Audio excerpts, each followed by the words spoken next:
Hello dear students, welcome to Concept Point. Today I am going to discuss question paper which were asked in the 2024 board exam.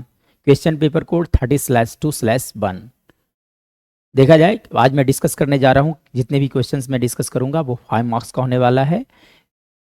Starting from question number 32 के में क्या दिया गया है, using graphical method solve the following system of equation. मतलब graphical method के help से इस इक्वेशन को हम लोग को सॉल्व करना था।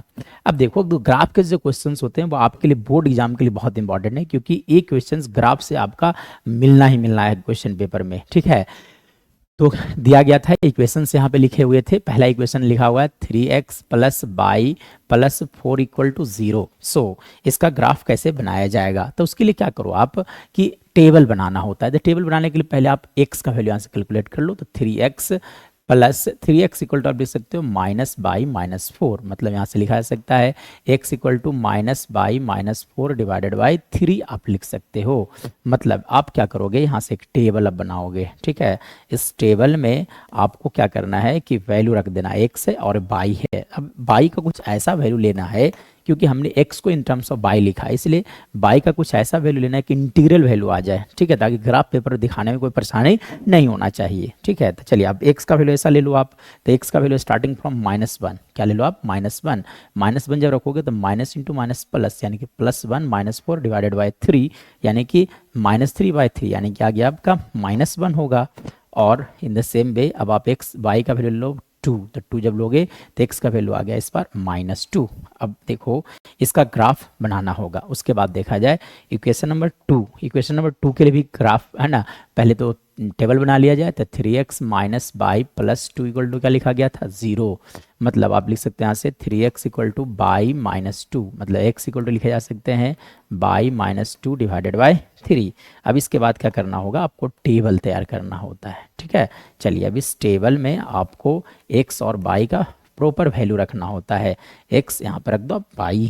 चलिए आप x का जगह पर क्या रखा जाए ऐसा वैल्यू, तब x का जगह पर आप ले लो y का वैल्यू ले लो आप -1। तो जब y -1 होगा तो that will be equal to again -1। x का वैल्यू हो जाएगा -1। क्यों, क्योंकि y की जब -1 रखोगे तो -1 -2 -3 अब बाई 3, मतलब आ गया -1 होगा। उसके बाद एक और ऐसा वैल्यू रखा जाए तो y का ऐसा वैल्यू लिया जाए, यानी कि आप ले लो इस बार -4 जब लोगे तो y का वैल्यू आ गया आपका, x का वैल्यू हो जाएगा -2। अब आपको क्या करना है, एक ग्राफ पेपर लेना है और ग्राफ पेपर पे सेम दोनों को हम लोग को रिप्रेजेंट कर देना on the same graph paper.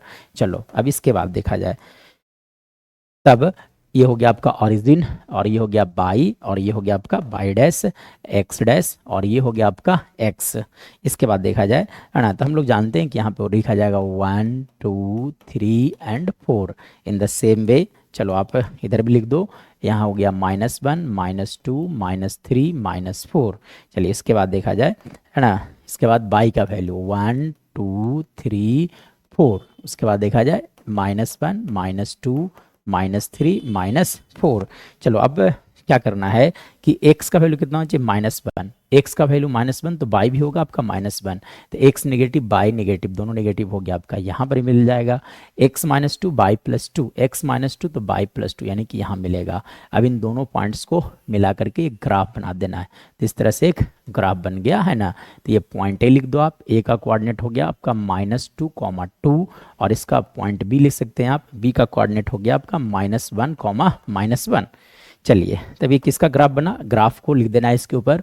तो ये फर्स्ट इक्वेशन का ग्राफ था, यानी कि 3x plus y plus 4 equal to 0 का ग्राफ था।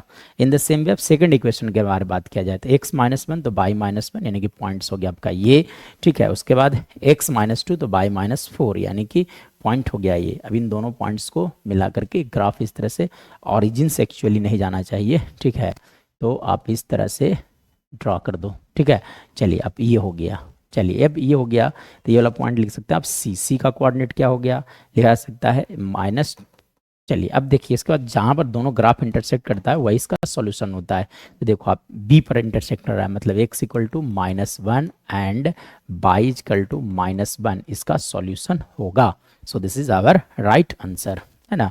तो और इन मतलब ग्राफ के क्वेश्चंस जो है बोर्ड एग्जाम में क्वेश्चन पूछने का चांस बहुत ज़्यादा है, इसलिए ग्राफ पर प्रैक्टिस जम के करके जाना है बोर्ड एग्जाम के लिए। इसके बाद देखा जाए आपका क्वेश्चन बी मतलब और में रहता है, ठीक है ना। ये अटेम्प्ट करो चाहे तो वो अटेम्प्ट करो, 32 का ए अटेम्प्ट करिए चाहे तो 32 का बी अटेम्प्ट करो। आप देखो क्या दिया गया था, दिया गया Tara scored 40 marks in a test, मतलब तारा जो है वो किसी टेस्ट में उसको 40 मार्क्स आता है, ठीक है ना। Getting 3 marks for each right answer, मतलब अगर राइट आंसर देती है तो उसके लिए 3 मार्क्स इसको मिलता है। And losing 1 marks for each wrong answer, और गलत करने पर 1 मार्क्स डिडक्ट हो जाता है, कट जाता है, ठीक है। हैड 4 मार्क्स बिन अवार्डेड, मतलब रूल अगर चेंज होता कि अगर सही आंसर के लिए 4 मार्क्स मिलता, had 4 marks been awarded for each correct answer and 2 marks been deducted for the wrong answer, मतलब गलत के लिए 2 मार्क्स कट जाता और सही के लिए अगर 4 मार्क्स मिलता तो तारा को स्कोर में आता कि उसी एग्जाम में 50 मार्क्स आता। तब कह रहा है assuming that Tara attempted all the questions find the total number of questions in the test, मतलब जब ये टेस्ट में बैठी होगी तो कुछ कुछ ऐसी बातें हो गई, कुछ कुछ क्वेश्चन सही अटेम्प्ट किया गया, कुछ कुछ गलत किया गया होगा। और इस क्वेश्चन इस एग्जाम का रूल था कि अगर सही आप अटेम्प्ट करोगे 3 मार्क्स मिलेगा, अगर आप गलत करोगे तो जो भी स्कोर आया उसमें से 1 मार्क्स आपका डिडक्ट हो जाएगा, कट जाएगा। तो यानी कि अगर मैं बात करूं तो कुछ कुछ क्वेश्चंस तारा द्वारा सही किया गया और कुछ कुछ गलत किया गया होगा। अब कितना गलत किया और कितना सही किए वही तो हम लोग को फाइंड आउट करना है, ठीक है। यानी कि लिखा जाए, सबसे पहली बात सपोज किया जाए, लेट तारा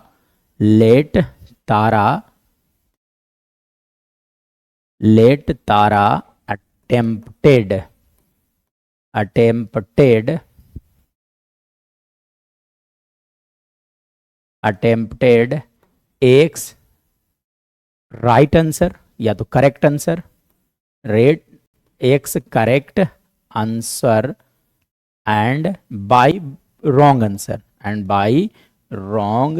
आंसर, ठीक है। यानी कि तारा ने जो एग्जाम में जब बैठा तो हमने यह सपोज कर लिया कि एक्स राइट आंसर था और बाय रॉन्ग आंसर अटेम्प्ट किया, ठीक है।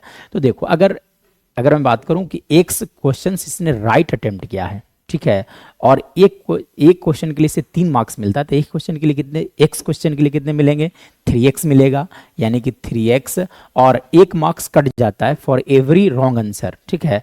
तो अगर मैं बात करूं कि रॉन्ग आंसर के लिए 1 मार्क्स कट जाता है, मतलब अगर मैं बात करूं इस तरह से कि 10 क्वेश्चन अगर अटेम्प्ट करती तो इससे कितना मार्क्स आना चाहिए था, 30 मार्क्स आना चाहिए था, क्योंकि हर एक राइट के लिए 10 मिलेगा। और मैं सपोज कर लेता हूं कि 5 इसने रॉन्ग अटेम्प्ट किया, तो जब 5 रॉन्ग अटेम्प्ट किया तो इससे इसका मार्क्स जो होगा वो 30 - 5 that is equal to 25 marks आने वाला है।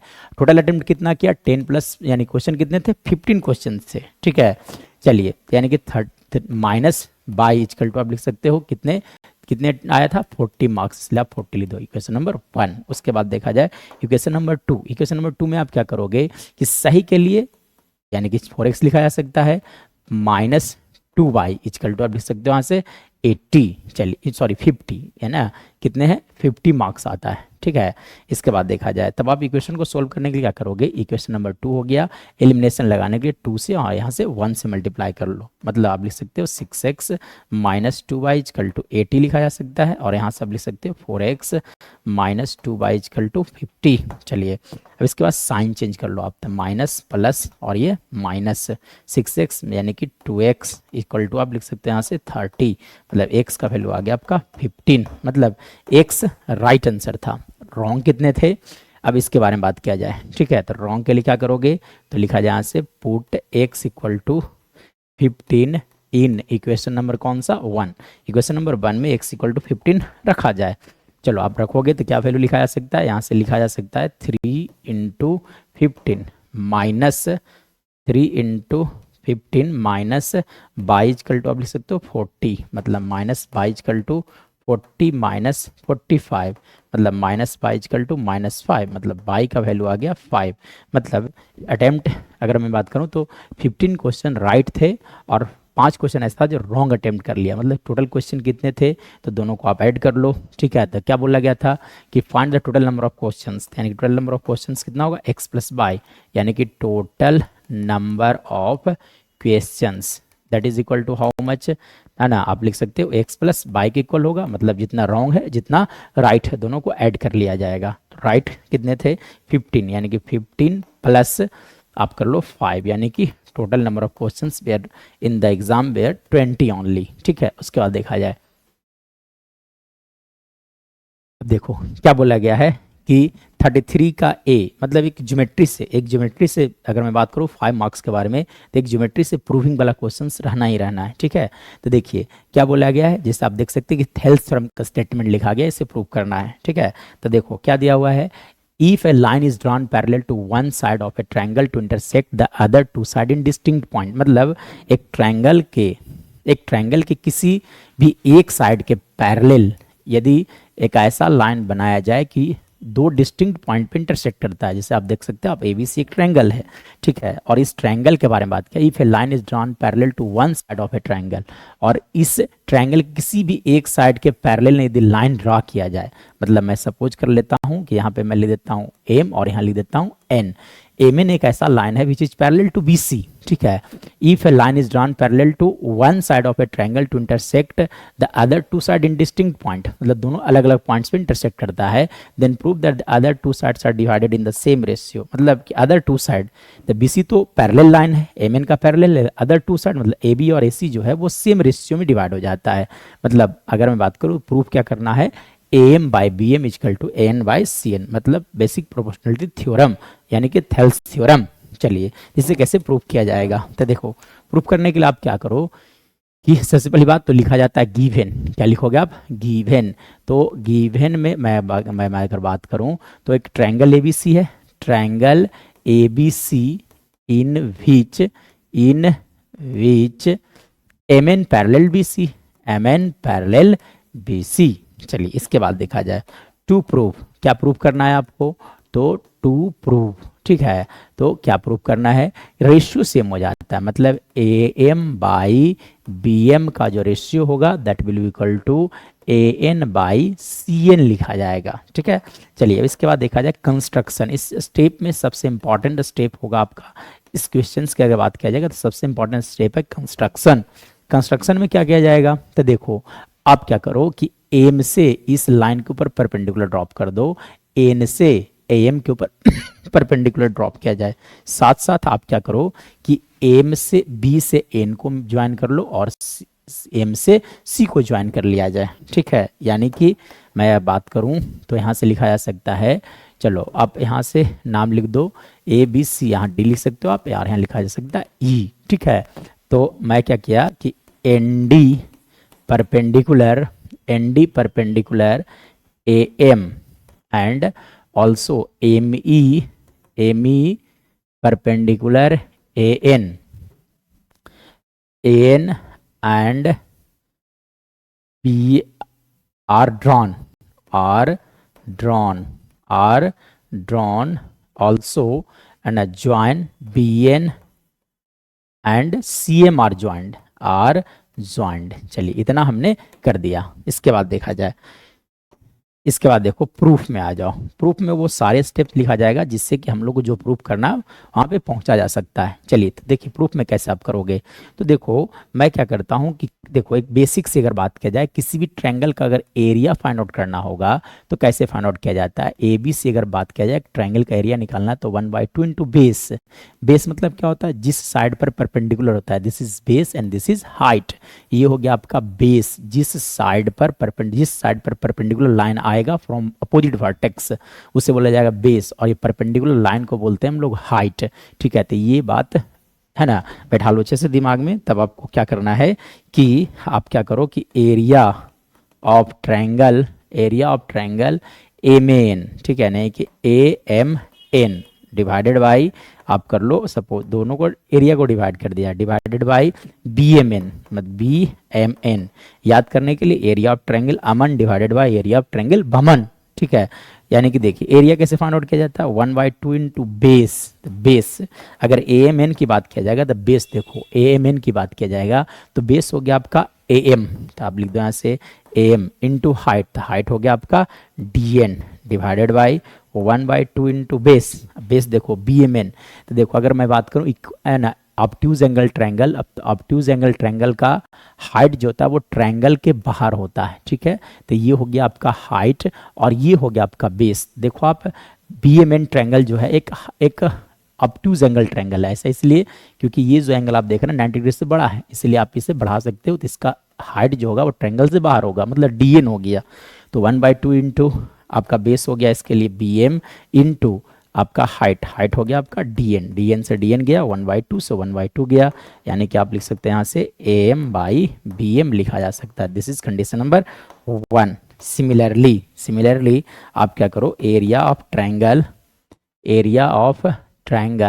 आप AMN, फिर से AMN को ही लिया जाए, area of triangle AMN divided by area of triangle CMN, मतलब याद करने के लिए आप लिख दो चमन, ठीक है ना, इजकल टू। तो देखो आप, तो इसका एरिया लिख सकते हो 1/2 इंटू बेस, तो बेस हो गया आपका AN इंटू हाइट हो गया आपका ME divided by 1/2 into base, यानी कि 1/2 इंटू बेस हो गया इस बार CN इंटू आपका हो गया हाइट हो गया इस बार फिर से ME, तो ME से ME गया 1/2 से 1/2 गया, यानी कि यहाँ से आ गया AN/CN। This is condition number 2। चलिए अब आप देखो, तो फ्रॉम 1 and 2 दोनों इक्वेशन के देखा जाए तो देखो आप यहाँ भी AMN है, नीचे में भी कि दोनों के इक्वेशंस के लेफ्ट हैंड साइड में अगर देखा जाए तो area of triangle AMN numerator का पार्ट है, लेकिन डिनोमिनेटर मतलब दोनों का न्यूमिनेटर सेम है, लेकिन डिनोमिनेटर के बारे में अभी कुछ कंफर्म नहीं है। लेकिन देखो क्लास 9th में एक थ्योरी पढ़ना था कि इफ टू ट्रायंगल्स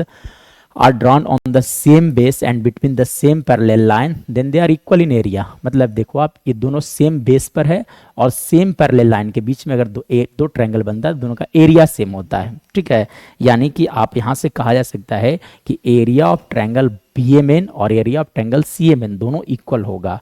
मतलब यहाँ से कहा जा सकता है कि area of triangle BMN is equal to area of triangle CMN। Reason, दोनों का एरिया सेम होगा। Reason, triangle on the same base and between the same parallel line और इक्वल इन एरिया। दो ट्रायंगल अगर होते हैं on the same base and between the same parallel line तो दोनों का एरिया सेम होता है, इसी कारण से, ठीक है। यानी कि यहाँ से कहा जा सकता है कि एरिया ऑफ ट्रायंगल AMN को यदि डिवाइड किया जाए एरिया ऑफ ट्रायंगल BMN से, that will be equal to how much, area of triangle AMN divided by area of triangle CMN लिखे जा सकते हैं।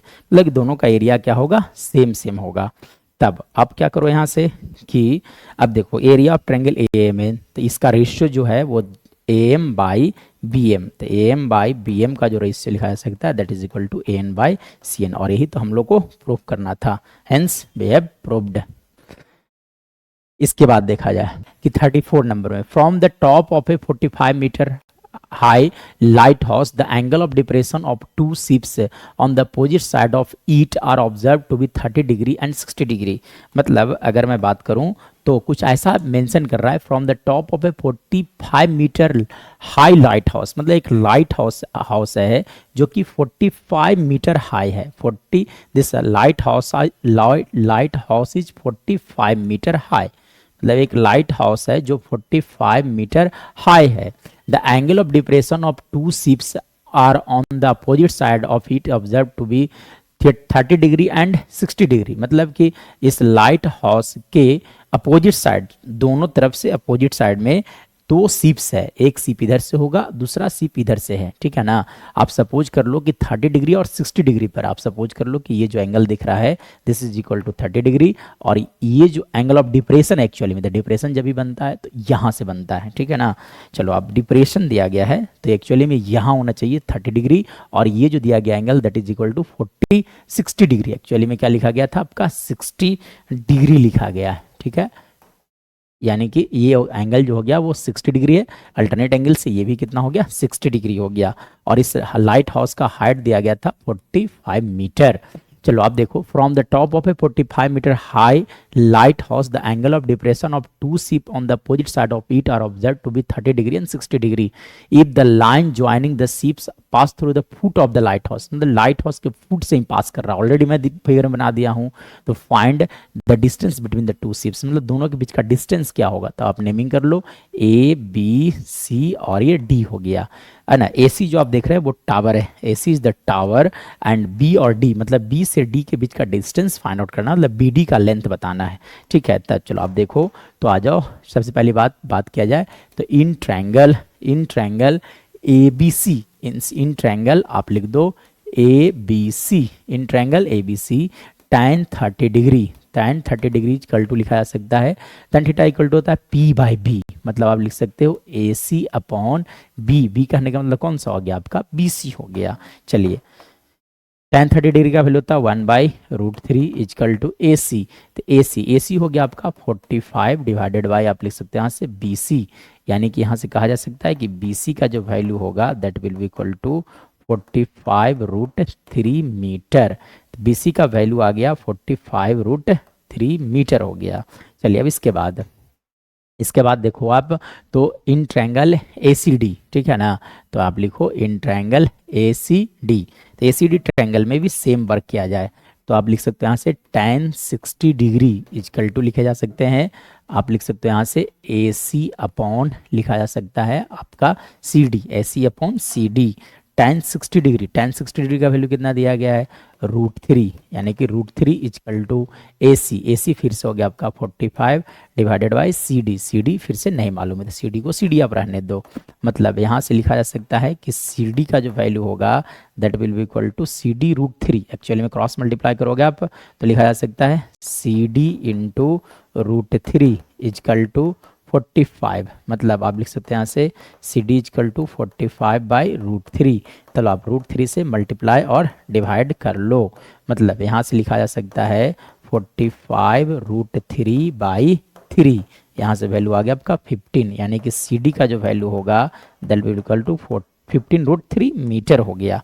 चलिए अब दोनों टिप्स के बीच का डिस्टेंस मतलब BD का length that is equal to BC plus CD। चलिए अब BC का वैल्यू कितना आ गया 45√3 प्लस CD का लेंथ कितना आया 15√3, दोनों को आप ऐड कर लो यानी कि 60√3 और √3 का वैल्यू कितना लेना था 1.73, मतलब 60 इंटू 1.73। चलिए जब आप मल्टीप्लाई करोगे तो इसका वैल्यू आप मल्टीप्लाई करने के बाद लिख दो, ठीक है, तो मल्टीप्लाई किया जाए 60 इंटू 1.73 से, चलो आप मल्टीप्लाई करोगे यहाँ से तो लिखे जा सकते हैं 6 इंटू 3 मतलब 18, फिर आप हाथ कैरी 1, उसके बाद 6 इंटू 7 42 यानी कि 43 और मतलब कि 10 0, तब आप 2 डिजिट का यानी कि 103.80 metre, hence the distance between the two ship will be 103.80 metre होगा।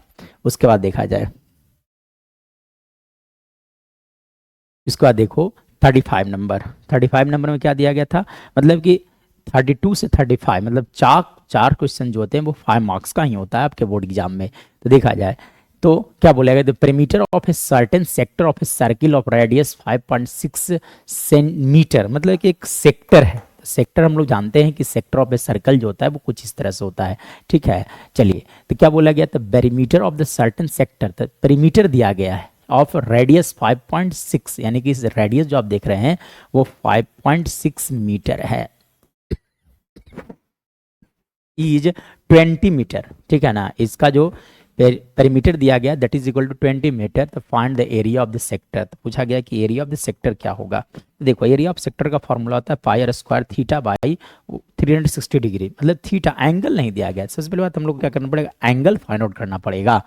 तो एंगल फाइंड आउट करने के लिए क्या आप करोगे, देखो पेरीमीटर दिया गया है, पेरीमीटर ऑफ सेक्टर, पेरीमीटर कैसे फाइंड आउट किया जाता है, दिस इज गिवन 20 मीटर दिया गया था, ठीक है।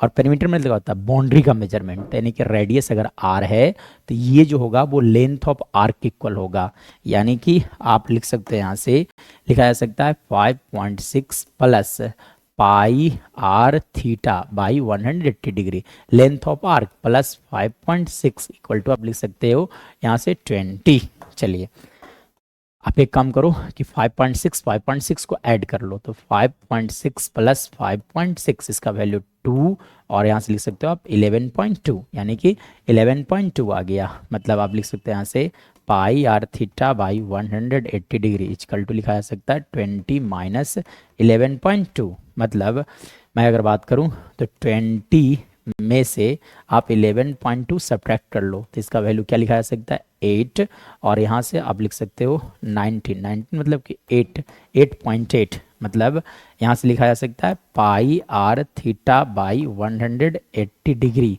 इजकल टू आप लिख सकते हो 8.8, मतलब पॉइंट जब हटाओगे तो यहाँ से 10 लिखा जा सकता है। मतलब ओवरऑल अगर बात किया जाए तो यहाँ से कहा जा सकता है कि पाई का वैल्यू लिख दो आप 22/7, radius that is equal to 5.6, theta नहीं मालूम है, divided by 180 degree is equal to, चलिए इजकल टू कितना चल रहा था आपका 8 पॉइंट है ना, इजकल टू आप लिख दो 88/10। चलो आप देखो तो देखो यहाँ से इन दोनों टर्म्स को कैंसिल आउट किया जाए 4 टाइम्स, ठीक है। जिसके बाद देखो यहाँ से 10 यानी कि 10 से 10 गया, चलो तब आप दिखाया जा सकता है यहाँ से देखो तो ये हो गया आपका 8 टाइम्स कैंसिल आउट हो गया। मतलब यहाँ से आप लिख सकते हो 2 टाइम्स यानी कि 2 थीटा बाई 180 इक्वल टू 1, मतलब थीटा का जो वैल्यू होगा that will equal to 90 degree. चलिए अब इसके बाद क्या पूछा गया था, एरिया ऑफ द सेक्टर। तो एरिया ऑफ सेक्टर के लिए फॉर्मूला हम लोग जानते हैं कि एरिया ऑफ सेक्टर का फॉर्मूला लिखा जाता है area of sector, area of sector of a circle.